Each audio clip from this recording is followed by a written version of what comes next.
Hello everyone. आज का ये वीडियो बायोलॉजी से रिलेटेड है। लास्ट के जो 2 बायोलॉजी लेक्चर्स थे उनमें हमने पढ़ा था कि लिविंग ऑर्गेनिजम्स किस तरह से डाइवर्सिफाइड हैं और ये जो डाइवर्सिटी है इसको स्टडी करने के लिए हमें किन किन बायोलॉजिकल टूल्स की हेल्प लेनी पड़ती है, टेक्सोनॉमी क्या है, क्लासिफिकेशन क्या है, कौन कौन से सिस्टम है क्लासिफिकेशन के। इसमें हमने एक विटाकर्स 5 किंगडम सिस्टम पढ़ा था क्लासिफिकेशन का। देन क्या क्राइटेरिया यूज़ होता है इसमें। तो आज का जो लेक्चर है इसमें हम पढ़ेंगे किंगडम एनिमलिया को के जो मेंबर्स हैं उनको क्लासिफाई करने के लिए क्या क्राइटेरिया फॉलो होता है, किस बेसिस पर क्लासिफिकेशन की जाती है। So let's start. अब जितने भी लिविंग ऑर्गेनिजम्स हैं, यहाँ पर हम एनिमल्स की बात करेंगे। ऑल्दो वो आपस में बहुत सारी इनमें सिमिलैरिटीज़ भी हैं, डिफरेंसेस भी हैं, स्ट्रक्चर में डिफरेंट हैं, वो फॉर्म्स में डिफरेंट हैं, फिर भी उनमें कुछ कॉमन फंडामेंटल फीचर्स होंगे, कुछ बेसिक फीचर्स होंगे जिनकी वजह से हम उनको क्लासीफाई कर पाते हैं। ये क्या फीचर्स हैं, क्या बेसिस है क्लासिफिकेशन का, यही हम इस लेक्चर में स्टडी करेंगे। पहला जो बेसिक फीचर है that is the level of organisation, और we can say the grade of organisation. Means जो एनिमल्स हैं वो किस लेवल पर ऑर्गेनाइज्ड हैं, उनकी लाइफ जो है वो किस लेवल पर सस्टेन कर रही है। First level of organisation is the protoplasmic और acellular level. Acellular means, ए जब हम प्रीफिक्स लगाते हैं तो इसका मीनिंग है, when we use A it means without। तो ए सेल्युलर लेवल का मतलब है without the cell, without cells. Means cell इसमें बेसिक यूनिट नहीं है, बेसिक यूनिट प्रोटोप्लाज्म ही है। प्रोटोप्लाज्म ही लाइफ को सस्टेन कर रहा है। प्रोटोप्लाज्म मीन्स सेल के अंदर हमें पता है साइटोप्लाज्म भी होता है एंड न्यूक्लियोप्लाज्म भी रहता है न्यूक्लियोप्लाज्म के अंदर। तो न्यूक्लियोप्लाज्म साइटोप्लाज्म दोनों के लिए कंबाइंड टर्म है हमारे पास प्रोटोप्लाज्म। तो प्रोटोप्लाज्मिक लेवल ऑफ ऑर्गेनाइजेशन में क्या होगा, लाइफ जो है वो प्रोटोप्लाज्म के बेस पे ही सस्टेन हो रही है। इस तरह का ऑर्गेनाइजेशन हमें कहाँ देखने को मिलता है, प्रोटोजोन्स में। देन है cellular level of organisation. As the name is suggesting, cells का फॉर्मेशन हो चुका है और सेल जो है वही लाइफ को सस्टेन कर रहा है। मे बी वो कंबाइंड वे में कर रहा है, डिवीज़न ऑफ लेबर है जैसे कि पॉलीफेरा के मेंबर्स में होता है, या फिर अकेले ही सेल जो है वो लाइफ को सस्टेन कर रहा है। डिवीज़न ऑफ लेबर का क्या मतलब है कि सेल्स जो हैं वो अलग अलग काम करेंगे। एक बॉडी जो है, एक ऑर्गेनिज्म जो है उसमें टिश्यू नहीं बना, बट सेल्स, बहुत सारे सेल्स हैं अगर, तो डिफरेंट सेल्स डिफरेंट काम कर रहे होंगे उसमें। That is called division of labour. तो it is seen in mainly the example of cellular level of organisation is poriferans, the members of Porifera. Next is the tissue level of organisation. नाम से ही obvious है कि tissues का formation हो चुका है और टिश्यूज़ जो हैं यही लाइफ को सस्टेन करेंगे। एग्जाम्पल है coelenterates, the members of Coelenterata. Then organ system level of organisation. Organ system level of organisation में क्या होगा, अब सेल्स जो है वो टिश्यू बना चुके हैं, टिश्यू ऑर्गन्स बनाएंगे एंड ऑर्गन्स जो हैं वो ऑर्गन सिस्टम्स बनाएंगे। डिफरेंट ऑर्गन सिस्टम्स जो हैं वो प्रेजेंट होंगे। अब लॉर ऑर्गेनिजम्स को छोड़ दें, लॉर एनिमल्स को छोड़ दें, स्पॉन्जेस और सिलेंट्रेटा को छोड़ दें, तो बाकी जितने भी एनिमल्स हैं किंगडम एनिमलिया के, सब में well developed organ system present है और this is the basis for classification of animal. Next feature is the body plan. अब डिफरेंट ऑर्गेनिजम्स जो हैं उनमें different types of body plan हमें देखने को मिलेगा कि बॉडी जो है वो किस तरह से उसका फॉर्मेशन हुआ है। First is the cell aggregate plan.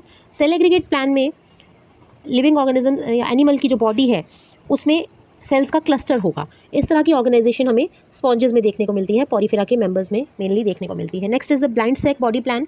Blind sac body plan में क्या होगा, बॉडी में एक ही ओपनिंग होगी, सिंगल कैविटी होगी, और ये जो ओपनिंग होगी यही एनस का भी काम करेगी और माउथ का भी काम करेगी। Mouth for ingestion and anus for egestion. इस तरह की ऑर्गेनाइजेशन हमें फाइलम सिलेंट्रेटा में देखने को मिलती है और कुछ फ्लैट वॉर्म्स में भी, प्लेटीहेलमिन्थस में भी देखने को मिलेगी। Next is the tube with in a tube body plan. Tube with in a tube body plan means living animal की जो बॉडी है इसमें 2 ट्यूब लाइक स्ट्रक्चर्स होंगे। एक आउटर ट्यूब होगी जो कि बॉडी वॉल बनाएगी, उसके बाद जो अंदर इसके ट्यूब होगी, ट्यूब लाइक स्ट्रक्चर होगा, ये डाइजेस्टिव ट्रैक बनाएगा। एलिमेंट्री कनाल जो है अंदर वाली ट्यूब का काम करेगी और जो बॉडी वॉल है वो बाहर वाली ट्यूब बनाएगी। इस तरह की ऑर्गेनाइजेशन हमें देखने को 2 तरह की है ये, प्रोटोस्टोमिक और ड्यूटेरोस्टोमिक। प्रोटोस्टोमिक का मतलब है जिस एम्ब्रियो में क्या होगा, फर्टिलाइजेशन के बाद जाइगोट बनता है, देन जाइगोट हमें पता है एम्ब्रियो बनाएगा, और एम्ब्रियो में जब डेवलपमेंट होगी तो सबसे पहले डाइजेस्टिव ट्रैक का माउथ बनेगा, देन एनस बनेगा बाद में। तो कहाँ कहाँ ये प्रोटोस्टोमिक प्लान देखने को मिलेगा? राउंड वॉर्म्स, एनिलिड्स, मोलस्का और आर्थ्रोपोडा के मेंबर्स में। इस तरह के जो एनिमल्स होंगे उनको बोलेंगे प्रोटोस्टोम्स या प्रोटोस्टोमिक एनिमल्स। दूसरा जो tube with in a tube plan की जो टाइप है दैट इज कॉल्ड ड्यूटेरोस्टोमिक। ड्यूटेरोस्टोमिक में क्या होगा, डाइजेस्टिव ट्रैक का एनस सबसे पहले डेवलप होगा एम्ब्रियो में, बाद में माउथ की डेवलपमेंट होगी। इस तरह के एनिमल्स को बोलोगे ड्यूटेरोस्टोम्स। और एग्जाम्पल्स हैं, नॉन कॉर्डेट्स में एग्जाम्पल है एकाइनोडर्मेटा एंड कॉर्डेट्स जितने भी हैं, इन सब में हमें tube with in tube body plan देखने को मिलेगा। सो हम कह सकते हैं कि एकाइनोडर्मेट्स और कॉर्डेट्स जो हैं they are evolutionary closer to each other. ये एक डायग्राम है पॉरीफेरा के मेंबर की, जिसमें बताया गया है cell aggregate plan. Then blind sac body plan बताया गया है सिलेंट्रेटा के मेंबर में। देन एक फिश के डायग्राम है, फिश में बताया गया है tube within. Next feature is the body symmetry. Body symmetry क्या है? It means the plane of division. किस प्लेन से बॉडी को इक्वल हाफ्स में डिवाइड किया जा सकता है, that is called body symmetry. अब जिन ऑर्गेनिजम्स में ये सिमेट्री नहीं होती, कोई भी प्लेन ऑफ डिवीजन नहीं होता, they are called asymmetrical organisms, and this type of symmetry is called asymmetry. A means without. Next is spherical symmetry. Spherical symmetry में किसी ऑर्गेनिज्म को किसी भी प्लेन से हम डिवाइड करना चाहें तो वो इक्वल हाफ्स में डिवाइड हो जाएगा। Example, most common example is Volvox. Asymmetrical organisms की मोस्ट कॉमन एग्जाम्पल है अमीबा, क्योंकि सीडोपोडिया कहीं से भी निकल जाएंगे इसके, तो ये सिमेट्री इसकी हो ही नहीं सकती प्रॉपर। रेडियल सिमेट्री क्या है? उसी तरह से किसी ऑर्गेनिज्म को किसी भी प्लेन से हम डिवाइड करना चाहें तो वो इक्वल हाफ्स में डिवाइड हो जाएगा from top to bottom, vertical plane से, that is called radial symmetry. Examples हैं निडेरियंस, कुछ निडेरियंस में ये मिलेगी हमें, स्टार फिश में देखने को मिलती है, एकाइनोडर्मेटा के जो मेंबर्स हैं मोस्टली उनमें हमें रेडियल सिमेट्री मिलेगी। बाई रेडियल सिमेट्री क्या होगी कि बॉडी जो है वो दो इक्वल हाफ्स में सिर्फ एक या दो ही वर्टिकल प्लेन से डिवाइड होगी, इससे ज़्यादा से नहीं, that is called by radial symmetry. ये हमें सी एनिमोन्स में देखने को मिलती है। Next the most common type of symmetry is bilateral symmetry. Bilateral symmetry हमें भी है। बाईलेटरल, बाई का मतलब है टू। बाईलेटरल सिमेट्री में एक ही प्लेन से अगर ऑर्गेनिज्म को हम करेंगे डिवाइड तो वो दो इक्वल हाफ्स में डिवाइड हो जाएगा, क्योंकि इसमें क्या होगा, ऐसे ऑर्गेनिजम्स में ये सिमेट्री देखी जाती है जिनमें दोनों साइड पर, जो सेंट्रल एक्सिस है उसके दोनों साइड पर एक जैसे ऑर्गन्स होंगे। तो that type of symmetry is seen in almost all the vertebrates. This is the bilateral symmetry. अब कुछ टर्म्स हैं हमारे पास related to symmetry. Lateral sides. Lateral sides क्या होती हैं? राइट और लेफ्ट साइड्स ऑर्गेनिज्म की बॉडी की, they are called lateral sides. अब एंटीरियर साइड क्या होगी? मूवमेंट के टाइम, लोकोमोशन के टाइम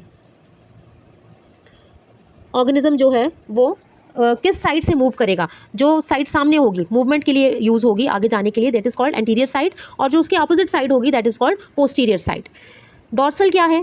जो अपर पोर्शन होगा या बैक होगी, अपर सरफेस होगी बॉडी की, that is called dorsal side, और जो नीचे की सरफेस होगी सबस्ट्रेटम की तरफ, that is called ventral side. Proximal and क्या है? कोई भी ऑर्गन, जैसे बाजू है तो वो जहाँ से अटैच है, जहाँ से जुड़ी हुई है बॉडी के साथ, कोई अपेंडेज है, जैसे बाजू है हमारी, तो शोल्डर जहाँ से अटैच है बॉडी से, that is called proximal and. और डिस्टल एंड क्या होगा? जो उससे दूर है, जैसे फिंगर्स है हमारी वो डिस्टल एंड पे होंगी। इसके अलावा एनाटॉमिकल बॉडी प्लेन्स, यहाँ पर डायग्राम में जैसे फिश ड्रॉ की गई है एक, इस फिश में डॉर्सल साइड भी दिखाई गई है, वेंट्रल साइड भी दिखाई गई है, एंटीरियर और पोस्टीरियर साइड भी। तो यहाँ पर एनाटॉमिकल बॉडी प्लेन्स बताए गए हैं। ट्रांसवर्स बॉडी प्लेन क्या है?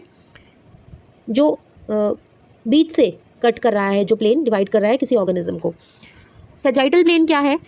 वर्टिकल सेक्शन जो कि मिडल से जाएगी बॉडी के, that is called. Next is the germinal layers. Germinal layers क्या है? एम्ब्रियो में जब डेवलपमेंट होता है तो सेल्स अपने आप को रीअरेंज करते हैं और डिफरेंट लेयर्स बना देते हैं। कुछ ऑर्गेनिजम्स में ये 2 लेयर्स बनाएंगे और कुछ ऑर्गेनिजम्स में 3 लेयर्स का फॉर्मेशन होगा। जिनमें 2 लेयर्स बनेगी उनको बोलेंगे डिप्लोब्लास्टिक ऑर्गेनिजम्स, जिनमें 3 लेयर्स बनेगी उनको बोलेंगे ट्रिप्लोब्लास्टिक ऑर्गेनिजम्स। डिप्लोब्लास्टिक ऑर्गेनिजम्स की क्या एग्जांपल्स हैं? फाइलम पॉरीफेरा और फाइलम सिलेंट्रेटा के जो मेंबर्स हैं दे आर डिप्लोब्लास्टिक। 2 लेयर्स कौन सी बनेगी? एक्टोडर्म एंड एंडोडर्म, और बीच में एक अनडिफरेंशिएटेड मास रहेगा, that is called mesoglea. ट्रिप्लोप्लास्टिक animals में 3 जर्म लेयर्स बनेगी, 3 जर्माइनल लेयर्स बनेगी, ectoderm, endoderm and mesoderm. Ectoderm और एंडोडर्म के बीच में एक तीसरी लेयर होगी mesoderm in case of ट्रिप्लोप्लास्टिक organisms. ट्रिप्लोप्लास्टिक organisms की एग्जांपल्स क्या है? फाइलम पॉरीफेरा और सिलेंट्रेटा के अलावा जितने भी फाइलम हैं, चाहे वो इन्वर्टिब्रेट हैं या वर्टिब्रेट, नॉन कॉर्डेट्स हैं या कॉर्डेट्स हैं, सब में 3 जर्माइनल लेयर्स होंगी and they are triploblastic animals. Next है सेगमेंटेशन। सेगमेंटेशन मीन्स बॉडी का डिफ्रेंशिएट होना, बॉडी का डिफरेंट पार्ट्स में, डिफरेंट सेगमेंट्स में डिवाइडेड होना। 2 तरह की सेगमेंटेशन देखने को मिलती है, metameric and pseudometameric segmentation. Metamerism का मतलब है जो ट्रू सेगमेंटेशन देखने को मिलती है एनिलिडा, आर्थ्रोपोडा और कॉर्डेटा, इन तीनों फाइला में। यहाँ पर क्या होगा, बॉडी में जो एक्सटर्नल डिविजन्स होंगी वो इंटरनल डिविजन्स को करस्पॉन्ड करेंगी। एक्सटर्नली और इंटरनली बहुत सारी सेगमेंट्स होंगी जिनको मेटामेयर्स बोलेंगे। फॉर एग्जांपल एनिलिडा के जो मेंबर्स हैं वहाँ पर मोस्टली जो सेगमेंट्स हैं बॉडी की वो दोनों जगह पर होंगी, एक्सटर्नली और इंटरनली। नेक्स्ट आर्थ्रोपोड्स में मोस्टली एक्सटर्नल ही सेगमेंट्स देखने को मिलेंगी। ह्यूमन बींग्स में अगर देखें तो इंटरनली सेगमेंट्स देखने को मिलती हैं। इसके अलावा और जो कॉर्डेट्स हैं जैसे वर्टिब्रेट्स हैं, वर्टिब्रे हैं, उनमें बॉडी की मसल्स हैं, कुछ ब्लड वेसल्स हैं और नर्व्स हैं। सीडोमेटामेरिज्म मतलब फॉल्स सेगमेंटेशन, मेनली ये टेपवर्म्स में मिलता है। टेपवर्म्स की जो सेगमेंट्स हैं इनको बोलते हैं ग्लॉटिड्स।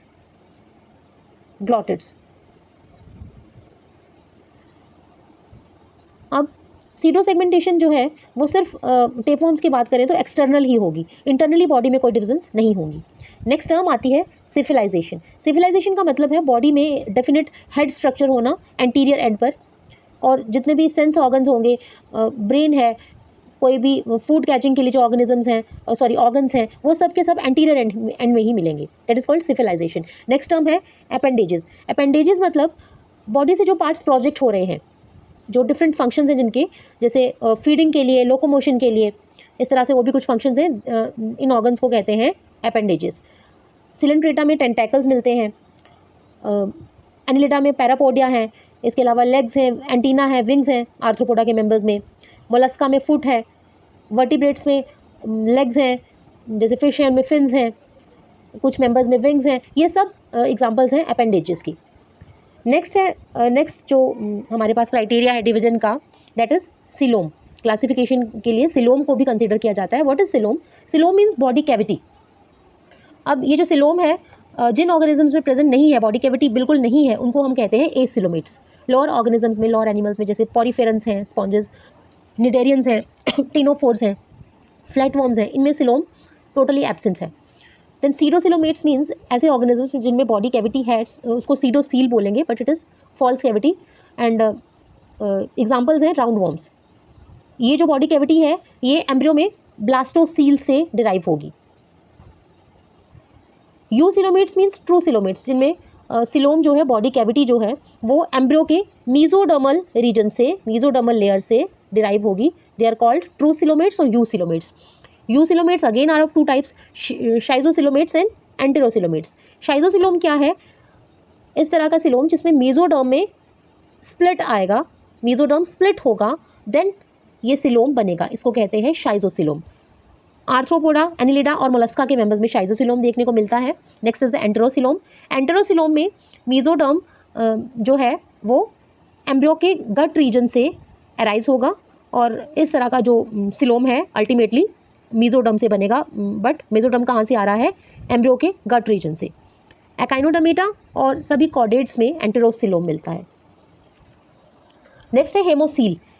हेमोसील मीन्स आर्थ्रोपोडा और मोलस्का में जो बॉडी कैविटी है that is filled with blood, and that body cavity is called haemocoel. Next is fertilisation. Fertilisation means male और फीमेल गैमेट्स का यूनियन एंड देन जाइगोट का फॉर्मेशन। एनिमल्स में male gametes जो रहते हैं जिनको स्पर्म्स कहते हैं, they are motile, and female gametes या ओवा जो है दे आर नॉन मोटाइल। जब फर्टिलाइजेशन फीमेल बॉडी के बाहर होगा that is called external fertilisation, और जब फीमेल बॉडी के जेनाइटल ट्रैक्ट के अंदर होगा that is called internal fertilisation. External fertilisation mostly aquatic organisms में होता है, और इंटरनल फर्टिलाइजेशन रेप्टाइल्स में, बर्ड्स में और ऑब्वियसली मैमल्स में देखने को मिलेगा। सेल्फ या क्रॉस फर्टिलाइजेशन में क्या डिफरेंस है? सेल्फ फर्टिलाइजेशन मतलब जब गैमेट्स मेल या फीमेल दोनों गैमेट्स सेम पेरेंट्स से आ रहे हों, उस टाइम पे जो फर्टिलाइजेशन होगा that is called self fertilisation. Cross fertilisation means male और फीमेल गैमेट्स डिफरेंट पेरेंट्स से आ रहे हैं। देन डेवलपमेंट जब होगा, जब जाइगोट बन गया, then it will develop into embryo, और देन यंग वन जो है उसका फॉर्मेशन होगा। अब ये डेवलपमेंट दो तरह की होती है, डायरेक्ट या फिर इनडायरेक्ट। डायरेक्ट डेवलपमेंट में क्या होगा, जो यंग वंस हैं वो टोटली पेरेंट्स को रिजेंबल करेंगे, फॉर्म में, कलर में, हर एस्पेक्ट में वो पेरेंट्स को रिजेंबल करेंगे, कोई भी इंटरमीडिएट स्टेज बीच में नहीं रहेगी। इनडायरेक्ट डेवलपमेंट में क्या होता है, कुछ इंटरमीडिएट स्टेजेस होंगी यंग वन और एडल्ट के बीच में। इन इंटरमीडिएट स्टेजेस को हम कहते हैं लार्वा। किन ऑर्गेनिजम्स में देखने को मिलेगा, जैसे सिल्क मोथ है, हाउस फ्लाई है, फ्रॉग है, इन सब में लार्वल स्टेजेस देखने को मिलती हैं, तो इनमें इनडायरेक्ट डेवलपमेंट होती है। Next is nutrition. न्यूट्रिशन हम ऑलरेडी डिस्कस कर चुके हैं लास्ट लेक्चर्स में। डिफरेंट टाइप्स की न्यूट्रिशन देखने को मिलती है ऑर्गेनिजम्स में। इट में भी ऑटोट्रॉपिक, हिट्रोट्रॉपिक, हिट्रोट्रॉपिक में भी आगे डिफरेंट टाइप्स हैं, सेप्रोट्रॉपिक, होलोजोइक। डाइजेशन के लिए भी डिफरेंट ऑर्गेनिजम्स जो हैं उनमें डिफरेंट प्रोसेस है। रेस्पिरेशन के लिए डिफरेंट ऑर्गन्स हैं ऑर्गेनिजम्स में। कुछ ऑर्गेनिजम्स जो हैं उनमें स्किन से भी रेस्पिरेशन होता है, कुछ ऑर्गेनिजम्स में वेल डिफाइंड ऑर्गन्स हैं रेस्पिरेशन के लिए। एक्वेटिक ऑर्गेनिजम्स में डिफरेंट हैं, जो टेरेस्ट्रियल ऑर्गेनिजम्स हैं उनमें डिफरेंट हैं। एक्सक्रीशन में भी डिफरेंट ऑर्गन्स हैं, लोकोमोशन के लिए भी डिफरेंट ऑर्गन्स हैं, सर्कुलेशन, ये सब जो फिजियोलॉजिकल प्रोसेसेस हैं इनको हम सेपरेटली डिस्कस करेंगे डिफरेंट लेक्चर्स में। तो इस लेक्चर में इतना ही। अगर आपको ये लेक्चर पसंद आया हो तो प्लीज़ लाइक कीजिएगा और कमेंट सेक्शन में कुछ कमेंट कीजिएगा। अगर कुछ आपको लेक्चर्स में इंप्रूवमेंट चाहिए तो वो भी आप कमेंट सेक्शन में कमेंट कर सकते हैं।